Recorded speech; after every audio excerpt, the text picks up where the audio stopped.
Welcome back to BT. 4 Wide here on a Thursday. Mob wife chic is kind of amazing. Man, I just love how the looks were elevated with the fur, with the faux fur. Nice. Immediately. So good. Just poof like that. Just like that. Vamoose. They're I know. gone. Mob wives are out. They're out. That They makes make me a their little statement. nervous. They disappeared. No evidence. Or they disappear you. Disappeared. Happy Thursday. Meredith Shaw off. She's back next Tuesday. Okay. The topic of members of the royal family in the UK and who pays for what, it's an ongoing story, especially now as society looks at the royals a little differently. But we have a latest chapter here, and it gets people going because it's involving Prince Harry, who technically is no longer a royal. He left, Meghan left. It's part of the deal. When they came to Canada during the pandemic, they had to kind of pay for their own security. That's been the situation, okay? Prince Harry, though, did file a suit for when he goes back to the UK, saying that, no, he should have security paid for him when he goes home. Prince Harry this week lost that high court challenge and has been stripped completely of taxpayer-funded security protection. Harry's lawyers argued he was singled out and treated less favorably.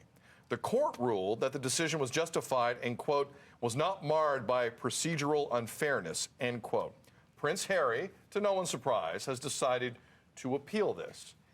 A lot of people feel a lot of different ways about royal privilege. Tammy, where do you want to go with this? For me, I 100% believe that he does need security. Not just him, his entire family.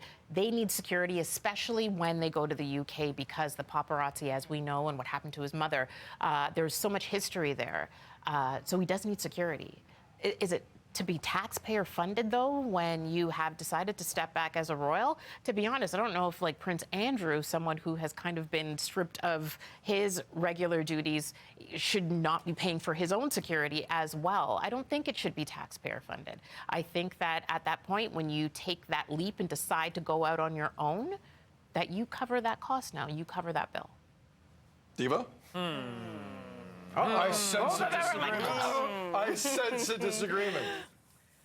If he's outside of the UK, pay for it yourself. That's fine. But when he goes back home, what do we call him? Prince Harry, right? He's no longer royal. He's not Harry Spencer. It takes his mom's maiden name. And is that? He's still Prince Harry. In the UK, where he was raised, he grew up, where there is a microscope on him.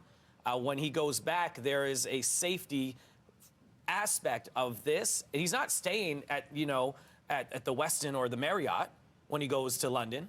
He's staying in a royal space. You provide the security of that royal space. Why is he going to pay for that now?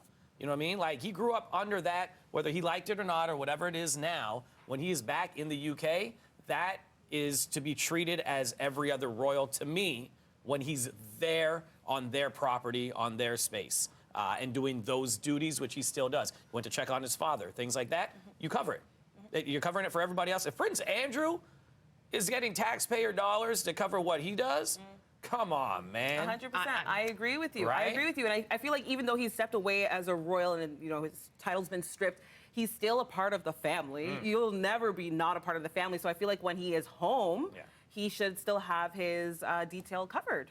Should taxpayers Yes, cover it, yes, though? Cover everybody else in the because family. Is he And part he of also- their family? Like, not part of- he's not part of the taxpayer he's not part of the He family. still dedicated a lot of his life to paying back to the people of money. So I think, yes. I think yes. I guess in this crisis, too, affordability crisis has hit in London and UK as hard as it's hit anyone else. I think people are going to be like, I don't want to pay for this now. If you decided that you, on your own volition, wanted Why to is he step being back. singled out? Because he left. Because he left. But that's a drop in the bucket. Because he compared singled to everything himself else out. They're already paying for, right? It's a drop in the bucket for Yes. I mean, But then why again, can't he pay it then? He got Because $100 to million. him, it's not- To him, it's not a drop in the it's bucket. not a drop in the bucket. I'm saying the taxpayer. That $100 million Netflix deal happened, man. Like, that happened. Those 2 podcasts they did for Spotify happened. Like, this, it's Happened, not, but there it's was not an like end. they have no money coming in. Like, I'm sorry. Listen, this dad's not doing well. Pay your own security. You want to go home. Like, I'm sorry. This is ridiculous. Like, I know people look at taxpayer money differently. Like, in Canada, we can spend $60 million for an app. Yeah. But over there, they don't want. Now, listen, to each his own country-wise. I do believe if you turn your back on that family, as weird as they are, there's a price for that, and the price is you now have a price. More BT coming up. Still after family. this. Still Still family. family. When it's convenient.